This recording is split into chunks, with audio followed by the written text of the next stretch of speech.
What's up, everybody, and welcome to Flying with Doug. We're going to start off right at the top. We're going to start off from the very top ropes. I've seen enough. I've seen enough. I've watched enough Dayton Flyers basketball in my time, and in my opinion, Anthony Grant has either lost the team or the team is no longer buying into what Anthony Grant is putting out, or Anthony Grant's taking the Miami job. There is an issue with the coaching staff and the players right now. Too many times in the Anthony Grant tenure, and mainly this year, at least the last three games, even before that, since Marquette, Dayton has been a bad basketball team. They have just flat out, it's been defense, it's been offense. Everything in between has been bad basketball since the Marquette game. Anthony Grant does these interviews. The guys are talking about on CBS. Oh, Anthony Grant was really transparent about the team, yada, yada, yada. They're not playing good basketball as a team or individually. No shit. No shit, they're not playing good basketball. It doesn't take a rocket scientist to see that this team is struggling in every facet of the game. You're the head coach. How does a team that's playing bad come out flat, no energy for the third or fourth game in a row? Third or fourth game in a row, and your response is we're not playing good basketball. No shit. But as a coach, it's your responsibility to get the team up. It's your responsibility to get the team prepared for the team you're playing against. George Washington absolutely came out and spanked Dayton. Not prepared. UMass comes out, beats up on Dayton also. Yeah, it was a 4-point game, but bullshit. Whatever. Yeah. And then tonight, Dayton comes out, and it's just flat. There's no energy. You're at home. I know the crowd wasn't fantastic. Yeah, it's cold as shit outside. But you are the head coach. You are the one who gets the team ready. That is a problem with the staff and with Anthony Grant. Yeah, it's on the players also. Have a little pride. Have a little, I'm not going to go that far. But have some pride in your basketball ability and in your school. I know it's a pay-for-play NIL, and there's not really, the affiliation with the university like it used to be. But, you're getting paid to play now. Show up and play. Have some energy when you're out there. And Dayton didn't do that at all. There was nothing again tonight. 41-27 at the half. Yeah, I'm gonna call it like it is. George Mason is not a good three-point shooting team. They shot 33% coming into the game. Tonight they shot 55% from three. Hey, Dayton shot 53% from three. They made 2 less threes than George Mason. I mean, it was just abysmal defense. Abysmal. The rebounding. We got out-rebounded by 9 rebounds. Yeah, George Mason's a little bit bigger. Zed Key has fallen off the map. I don't know what's going on with him. I think, he was 2 of 6 tonight. 3 rebounds. Are you kidding me? 3 rebounds from your starting center? Somebody's got to explain that to me. I know at Ohio State, he got injured. Some things happened. He got taken a spot by more talented players. Here Anthony Grant has rode with him. Last game against UMass, he had 16, 3 rebounds in that game. Against GW, he had 6 rebounds, 10 points in that one. Zetke's never been a good rebounder, guys. He's just not been part of his game. Not a good rebounder. And it was a big issue tonight. He averages 4 rebounds a game for the season. Yeah, he averages 12 points, but any decent center can get you 10 to 12 points with the right amount of touches, with the right amount of passes. Zetke's just it's fallen off tremendously from where it was at the beginning of the season, like a lot of guys on this team have. I thought tonight, the way the game started, I thought Enoch Cheeks was going to have a much bigger role in this game. He ended up with 11, and he ended up 3 of 5 from 3. That's his best shooting game in a long time. But he only took 6 shots. That's not enough. I don't understand the identity of this team. There is no identity to this team. That's a massive issue. There is no identity to this basketball team. You have no idea what you're going to get night in and night out from this team. No clue. You know what you are? You know, actually, the identity of this team is they are a slow starting, bad defense and a bad offensive team. That's what the identity of this team is actually. A bad offensive and bad defensive team right now. And if you want to debate me, you can get on here and we can talk about it. I would love to talk about it. Sweet Money Lou, rotations were trash. Not the reason we lost, but still, let's talk about that, Lou, because I'm glad you brought that up. To start the game tonight, Malachi Smith, Enoch Cheeks, Jacob Connor, Nate Santos, Zed Key. I am happy for Jacob Connor. He came back to UD. You know, he's from this area. He went to Alter. You know, good for him. He has not played good basketball at all. There is no indication from his on-court production that would get him the starting spot. It's just not happened. I know he dealt with the ankle injury. I know he hurt his back. He's been wearing the back brace a couple, in between minutes and stuff. There is nothing he's done on the court to garner starting tonight. And, I understand. I'm a Simon guy. I'm on in the bandwagon. I think with his minutes, he always doing something positive. Is he a great offensive player yet? No. Is he a fantastic all-around basketball player? No. But what he does provide is a little bit of toughness, a little bit of athleticism, a little bit of length. He is a solid defender. He actually puts in the work on defense. He, in my opinion, has earned the time to start. I know Pops is hurt. I know they're trying to change the new lineup. But in my opinion, that right there set the tone for me tonight. Jacob Connor has not done anything to be the starter tonight. That made no sense. First guy off the bench, Isaac Jack. In my opinion, Isaac Jack should play more basketball. I'm glad he played more tonight. But based on everything we've seen this season, and we're talking about having consistency, Isaac Jack has been the last big man off the bench every game. And this time he's the first one off the bench. Emil Latong has the highest potential on your team. He has the potential to play in the NBA at some point. I feel like it's being mismanaged. I know he has not got the greatest stamina. I know all that kind of stuff. But every game so far, he's been our first guy off the bench with Posh. Posh has the ankle injury. I understand that. Tonight, we're going Isaac Jack just because. Then Latong gets in the game, 2 blocks and a steal. And then it never gets back to him. He ends up with 1 shot tonight, 6 rebounds, 1 point, 3 blocks, 2 steals. He led the team in rebounding tonight with 6 rebounds, and he probably played 10 or 11 minutes, maybe 10 or 11 minutes. Shout out to RC. They lost heart, no urgency. This team doesn't get after the ball. No, they do not. No, they do not. I thought coming into this season, and it was early in the year, and Maui and things like that, this was a junkyard dog type of team. This was a team that was going to get in your ass defensively and force turnovers and make your life hell. What the hell is going on with this team? This is a night and day difference from where we saw this team's level of play early in the year. I'm sorry, but if this team played Marquette would beat this team by 40 points right now. If they played UConn right now, probably 25, 30 points. They've completely fallen off the map as a team.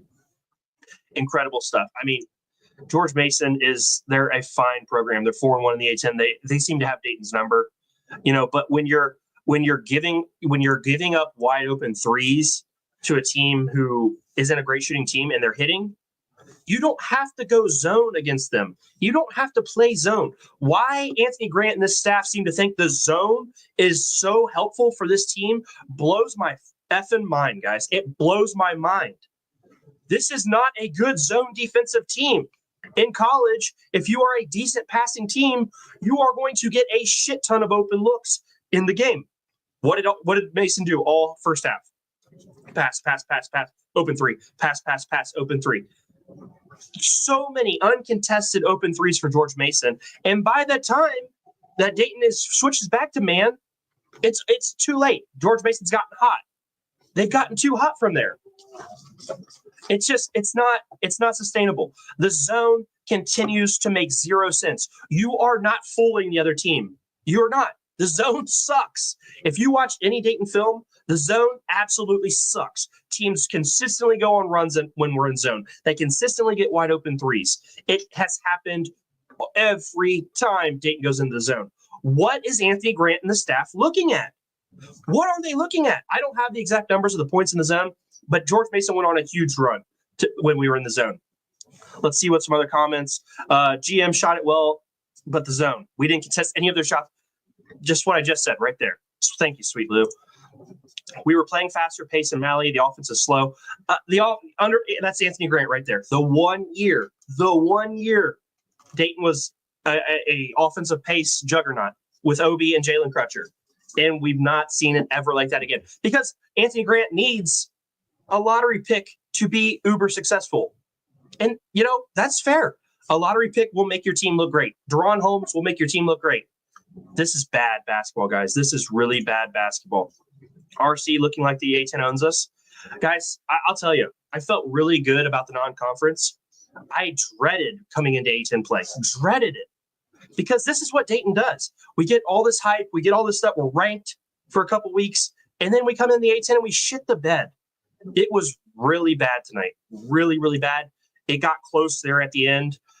We made a little bit of a run when the game was out of hand, to cut it to 6, I believe, because Malachi made that Hail Mary 3, and then they ended up winning by 8. Let's have the Malachi Smith conversation. I appreciate all 184 people in here tonight. I know that was a tough loss, and it's not something we want to dwell on. But at this point, 3 losses in a row. It's a bad basketball team. Let's talk about it.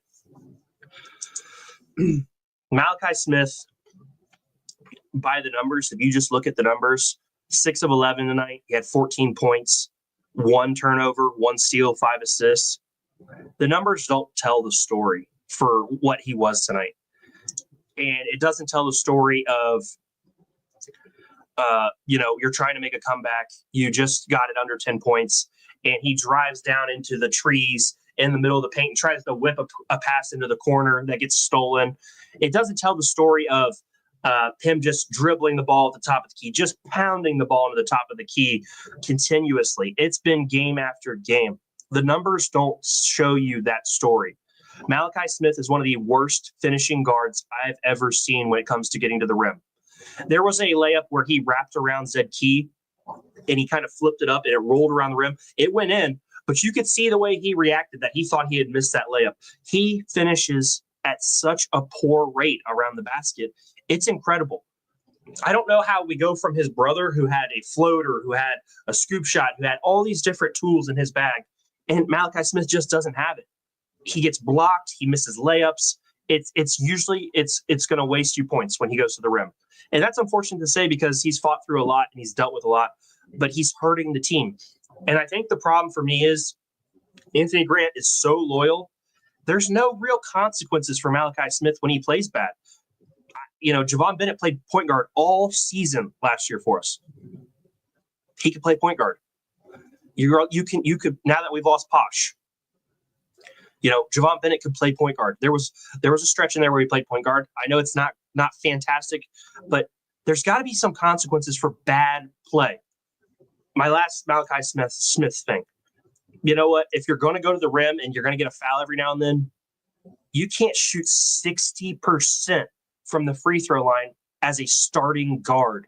60%, guys. That's absurd.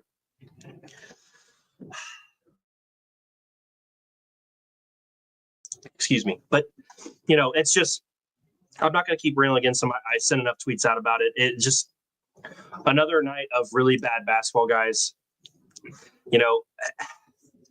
Dayton has now come to the point where I think, in my opinion, the hot seat should be getting hot for Anthony Grant.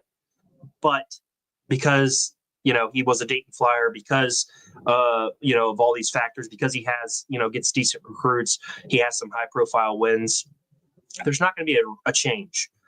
But you cannot look me in the eye. You cannot tell me with a straight face that this is not on Anthony Grant as a coach.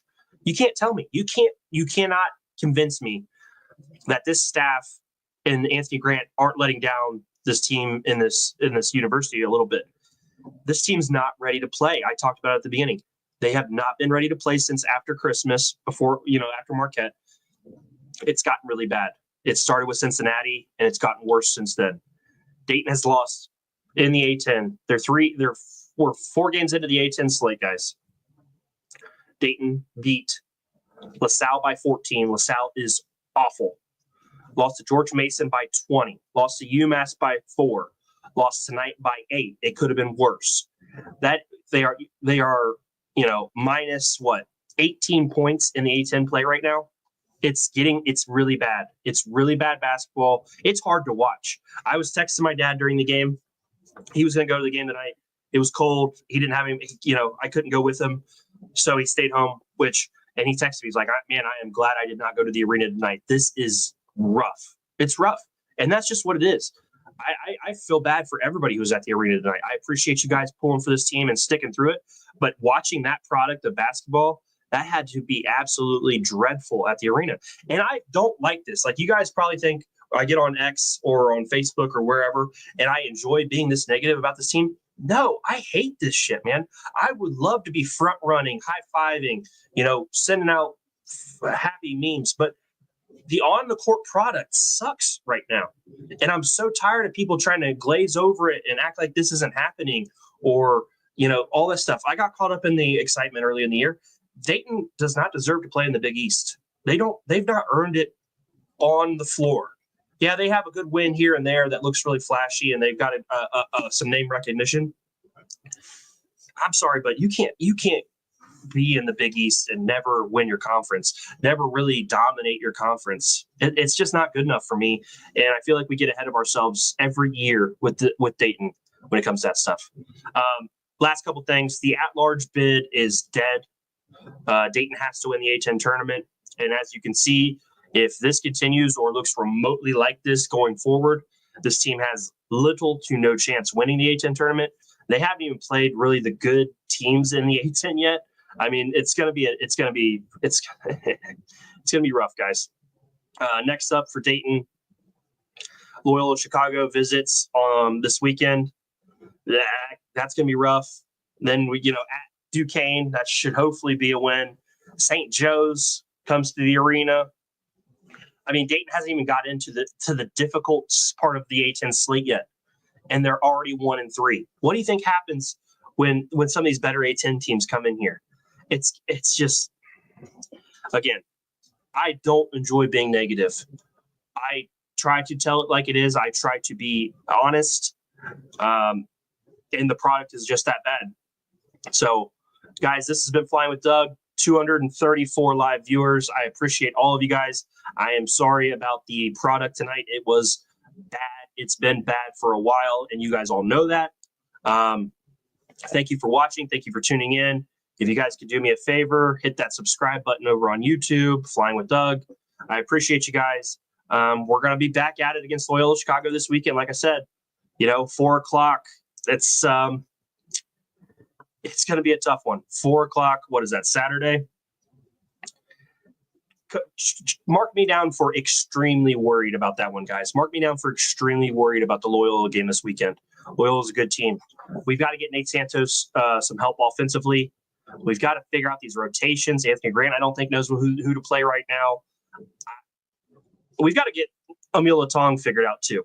Are we going to go all in on this guy? Are we going to build around this guy and try to, keep him next year? Because if not, I'm telling you what, he'll probably go play in the ACC somewhere, and that'll be a big time waste if Dayton is not able to keep him for next season.